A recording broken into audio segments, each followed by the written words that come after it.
Kasus meninggalnya dokter magang asal Universitas Sriwijaya Mita Aprilia Asmi yang tengah menjalani program magang di Rumah Sakit Umum Daerah Kiai Haji Daud Arif Kuala Tungkal Jambi dinilai janggal. Diduga korban mengalami beban kerja yang berat hingga kondisi kesehatannya terus menurun. Apakah ada dugaan kelalaian medis hingga pelanggaran regulasi jam kerja dan seperti apa aturan dalam program dokter internship? Kita akan bahas bersama dengan narasumber yang sudah hadir di sambungan daring. Ada Wakil Ketua 2 Ikatan Alumni Fakultas Kedokteran Universitas Sriwijaya, Dr. Ramzi Amin. Selamat pagi, Pak Ramzi. Selamat pagi, Mas. Baik, kami juga sebelumnya sudah mengundang Ketua Umum Ikatan Dokter Indonesia Slamet Budiarto, namun kami masih menunggu yang bersangkutan untuk bisa bergabung dalam dialog pagi hari ini. Saya ke Pak Ramzi terlebih dahulu. Pak Ramzi, sejauh ini untuk update laporan Anda ke Kemenkes seperti apa yang sudah dilakukan ataupun disampaikan oleh Kemenkes ke pihak IKA FK Unsri? Ya, terima kasih, Mas. Jadi pertama-tama kami mewakili keluarga besar Ikatan Alumni FK Unsri menyatakan berduka cita dan turut belasungkawa atas kematian dari anak didik kami, murid kami, adik alumni kami yang meninggal pada saat dia menjalankan internship. Mudah-mudahan beliau diterima di sisinya. Nah, kami mendapat kabar kondisi seperti ini ketika dikirim ke Rumah Sakit Dr. Muhammad Husin Palembang. Kebetulan kami berdinas di Palembang. Jadi teman-teman dari Ikatan Alumni mencoba mencari tahu dari teman-temannya bagaimana kondisi yang sebenarnya terjadi di tempat internship tersebut. Dan dari beberapa laporan walaupun sebenarnya tidak semuanya terlaporkan karena mungkin ada keseganan dan lain-lain dari teman-teman internshipnya, tapi kita mendapatkan catatan bahwa ada beberapa hal yang mungkin masih bisa kita pertanyakan kenapa seorang dokter itu meninggal di tempat kerjanya di rumah sakit yang harusnya dia itu sehat di sana. Harusnya dia menyembuhkan orang tapi dia sendiri sakit. Nah, itu sudah sudah kita laporkan ke Kemenkes. Tim Kemenkes akan turun ya mungkin pada Senin ini bersama-sama dengan tim dari Ikatan Alumni FK Unsri dan juga ID Jambi untuk menginvestigasi sejauh mana hal-hal yang telah kami cantumkan di surat ke Kemenkes itu apakah memang benar terjadi atau tidak gitu.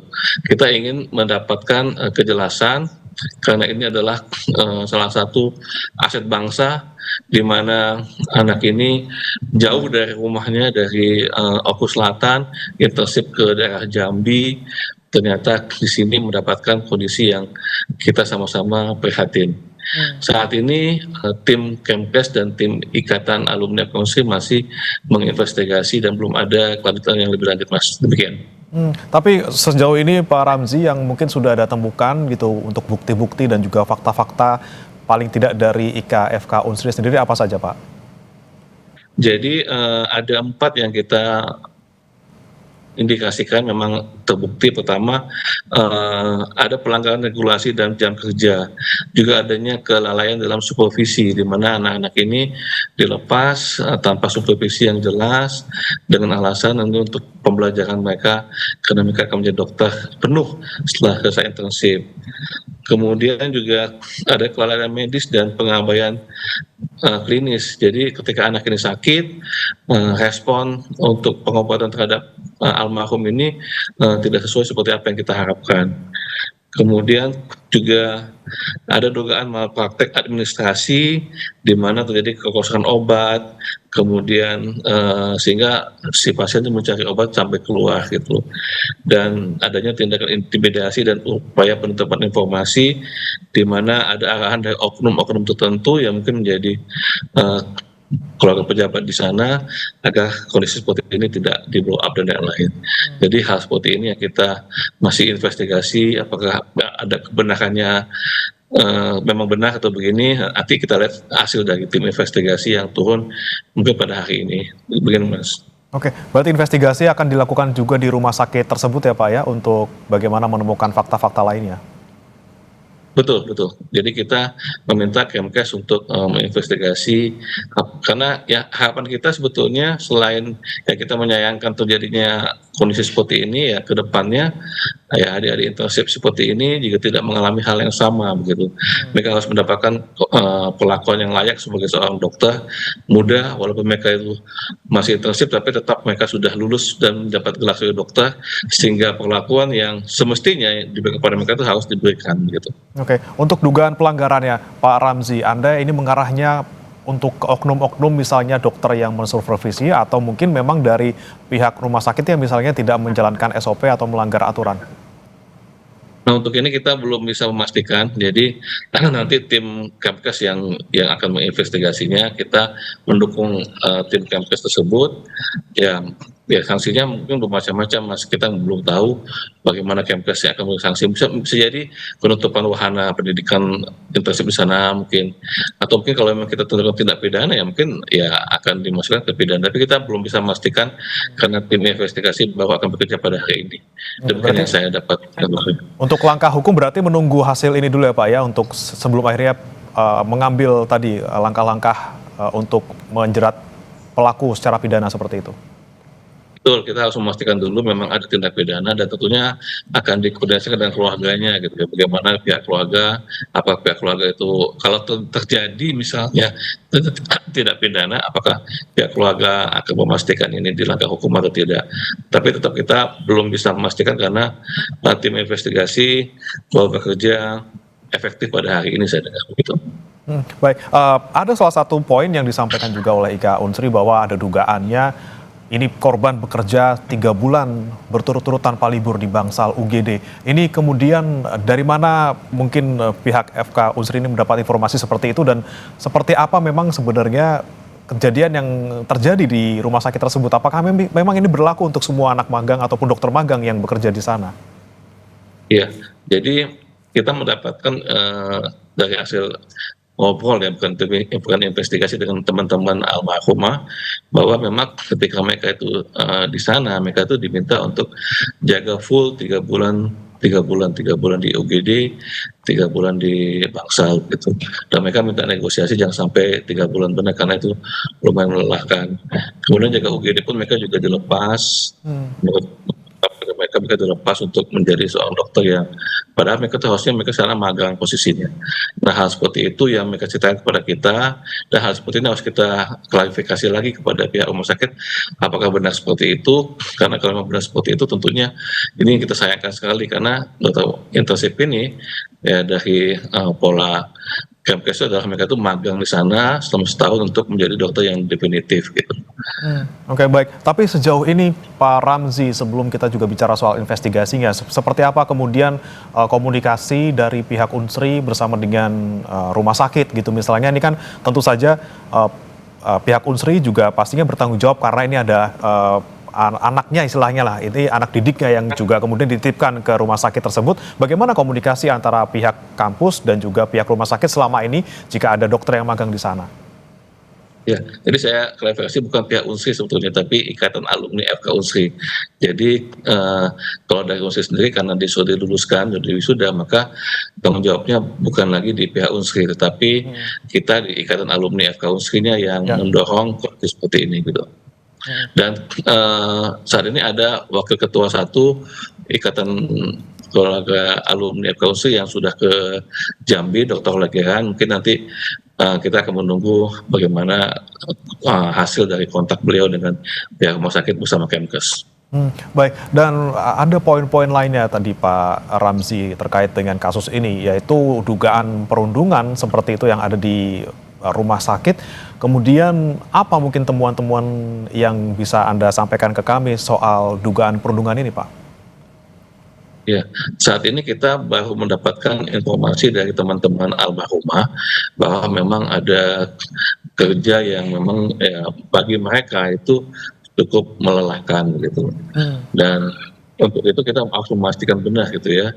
Nanti bisa kita lihat apakah jadwal jaganya bisa dilihat, nanti kemudian kita lihat dari selama aktivitas sana bisa dilihat dari arsip-arsip yang ada. Apakah benar mereka itu menjalankan kegiatan layanan kesehatan itu berlebihan atau tidak gitu. Baik, Pak Ramzi, ini kan ada ikatan alumni yang tentunya sudah banyak kemudian yang lulus dan juga sudah terjun ke dunia profesi secara profesional. Kemudian selama yang Anda tahu gitu Pak Ramzi, apakah ada kasus-kasus serupa yang juga terjadi di mahasiswa-mahasiswa ataupun misalnya dokter magang yang berasal dari Unsri seperti yang dialami oleh Dokter Mita ini? Jauh yang kami dapatkan tuh baru ini yang kita mendapatkan kondisi di mana seorang dokter sampai sakit pada saat di pelayanan, sampai sakitnya itu dirujuk ke rumah sakit Raden Matahari Jambi dan ke rumah sakit Muhammad Hussein Palembang dan sampai meninggal. Tapi ada beberapa juga yang kita dapatkan dari FIAKSI, yaitu Forum Komunikasi Alumni Kedokteran Indonesia. Ada beberapa juga kondisi dokter yang mengalami hal yang sama seperti ini, tapi saya tidak tahu persis bagaimana kronologisnya, tapi ada juga ya dokter-dokter yang meninggal pada saat dia menjalankan internship. Untuk itulah kita mendorong pihak Kemkes untuk melakukan monitoring dan evaluasi terhadap program seperti ini, karena mereka ini bisa dianggap sebagai kondisi strata yang paling rendah dalam pendidikan, karena mereka itu adalah dokter magang yang tidak mendapatkan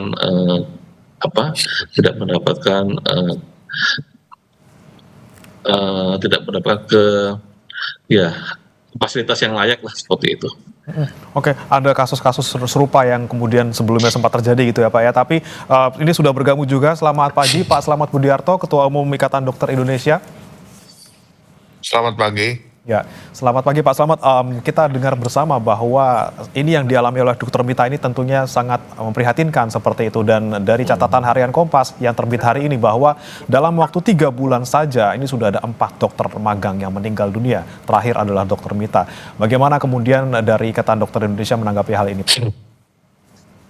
Ya, menurut saya pertama yang harus kita lakukan adalah melakukan investigasi.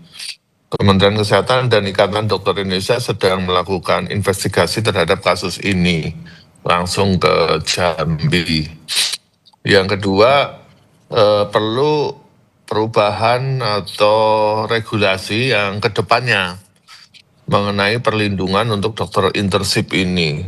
IDI sudah mengirimkan surat ke Menteri Kesehatan, antara lain waktu misalnya maksimal 40 jam per minggu, kemudian ada hak cuti sakit tidak bisa mengganti. Kalau kemarin itu kan, kalau dokter internship sakit, kalau dia cuti sakit, dia harus mengganti, sehingga kebanyakan dokter internship ini belum sembuh, dia kepengen tetap kerja atau tidak mau cuti lagi karena akan mengganti. Akibatnya fatal, sehingga mereka sakitnya akan tambah parah. Kemudian mengenai biaya hidup atau gaji itu juga kita usulkan minimal 3 UMR lah. Kemudian waktu internship juga dipercepat maksimal 6 bulan. Dan wahananya itu harus ada pengawasan yang melekat. Kami usulkan memang antara Dinas Kesehatan dan Ikatan Dokter Indonesia akan mengawasi lebih ketat lagi. Begitu. Oke, ini terkait dengan kasus Dokter Mita sendiri, ini berarti memang selama ini belum ada sebenarnya regulasi yang secara ketat mengatur bagaimana kemudian seorang dokter magang bekerja di sebuah instansi ataupun institusi kesehatan seperti itu, Pak? Sudah ada regulasi, hanya regulasi ini perlu disempurnakan. Salah satunya adalah dia 1 tahun hanya diberi hak cuti 4 hari, gitu kan. Kalau dia sakit, tidak ada hak cuti sakit. Sehingga kalau dokter internship ini sakit, dia pengennya kerja aja karena takut mengganti gitu loh, karena nggak ada hak cuti gitu.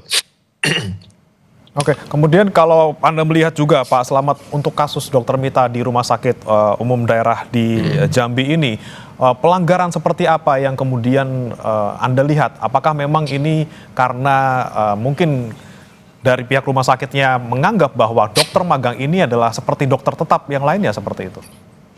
Ya, kebanyakan dokter internship itu rumah sakit menganggap bahwa dokter intensif sebagai pekerja.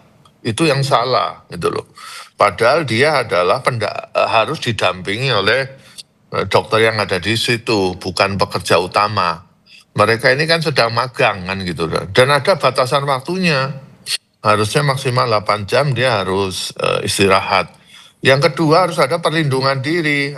Saya nggak tahu apakah rumah sakit sudah memberikan masker N95 dan lain-lainnya. Jadi seperti itu. Nah, kasus Dr. Mita ini memang ini tamparan yang keras buat dunia kesehatan, terutama Kementerian Kesehatan, untuk segera merubah regulasinya untuk disemutkan ke depan agar tidak terjadi lagi. Mungkin seperti itu. Oke, perubahan Dan regulasi. wahananya saya kira kalau memang ditemukan ya wahananya harus diberi sanksi. Oke, Anda ini juga kalau tidak salah, koreksi jika saya salah, Anda juga mendalami soal hukum kesehatan gitu Pak. Kemudian sanksi apa yang sekiranya bisa menjerat mungkin pihak rumah sakit ataupun mungkin pihak dokter yang membimbing yang bersangkutan? Ya, kalau rumah sakit ini sebenarnya kan tanggung jawab penuh adalah rumah sakit karena dia bekerja di rumah sakit. Nanti mengenai sanksi itu tentunya Kementerian Kesehatan yang punya kewenangan, bisa tidak menjadi tempat intensif lagi. Yang kedua, ataukah izinnya dibekukan atau yang lain-lain, itu kewenangan dari Kementerian Kesehatan. Tapi intinya ini kan korban sudah 4 orang. Jadi ke depan jangan sampai terulang lagi gitu loh. Oke, Jadi baik. seperti itu. Baik, saya kembali ke Pak Ramzi. Pak Ramzi, ini dugaan korban overwork gitu ya, terlalu berat beban pekerjaannya. Ini menjadi salah satu yang diduga menjadi penyebab dari Dr. Mita ini meninggal dunia.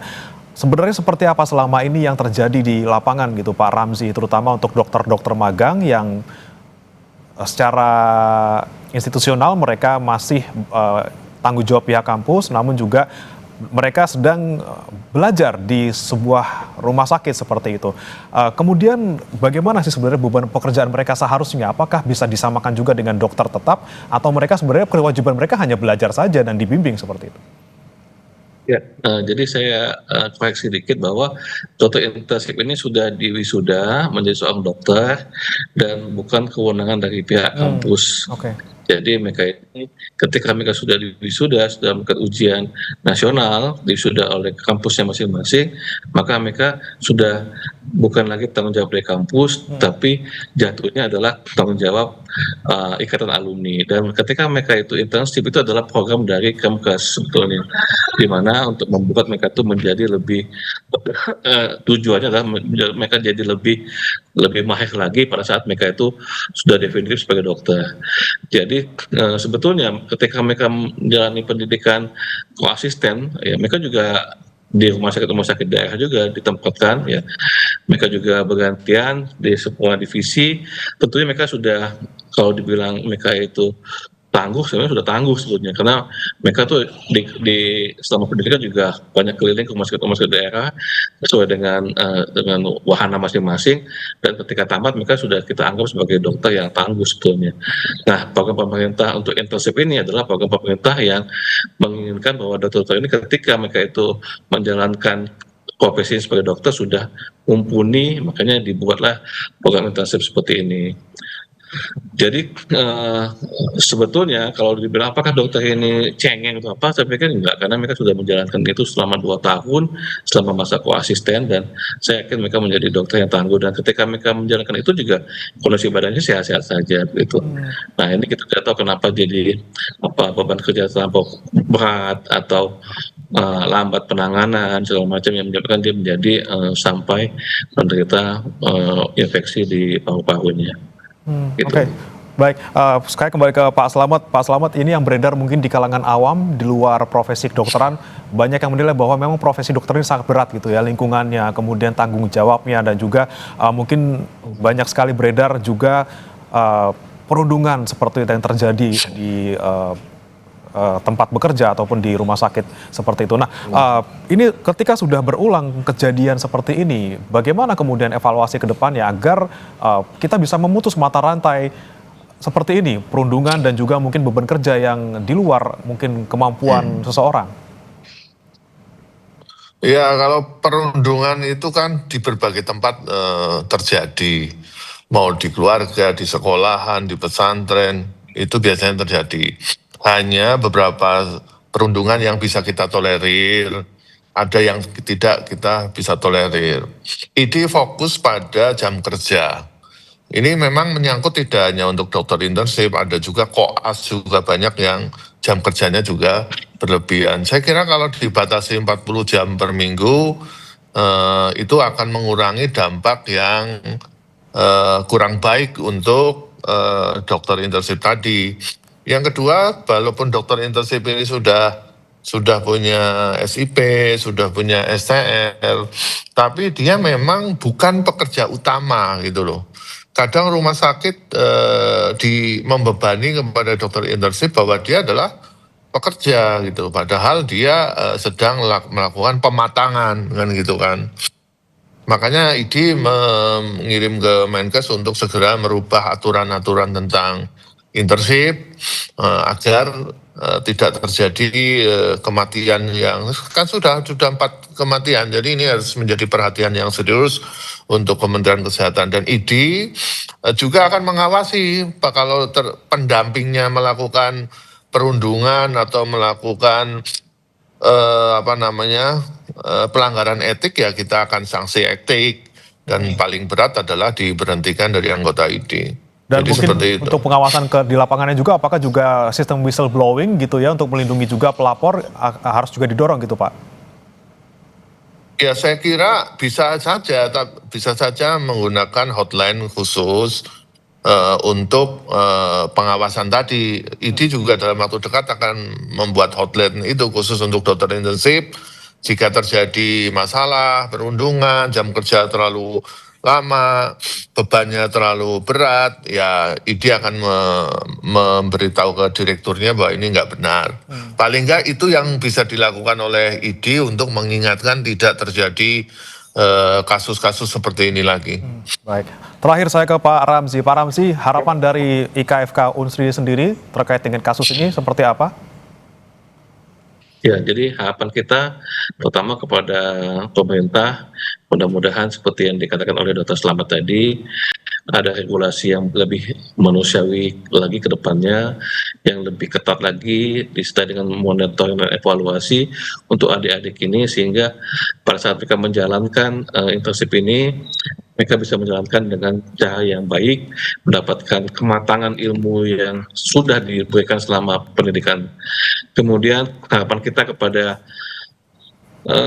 pihak rumah sakit, mudah-mudahan mereka dapat kooperatif dan bekerja sama, karena kita pada prinsipnya tidak mencari salah, tapi mau memperbaiki sistem yang ada, terutama di rumah sakit di mana almarhumah itu meninggal. Dan harapan kita pada masyarakat bahwa tetap minta dukungan dari masyarakat bahwa dokter ini juga manusia biasa, ya ada yang ketika dia dokter itu menerima sakit dan lain-lain juga itu ada manusia biasa, dan mohon dukungan dari masyarakat kepada profesi dokter bahwa agar ke depan ya, dokter bisa melayani masyarakat dengan baik, tapi dokter juga bisa melindungi dirinya juga dengan baik.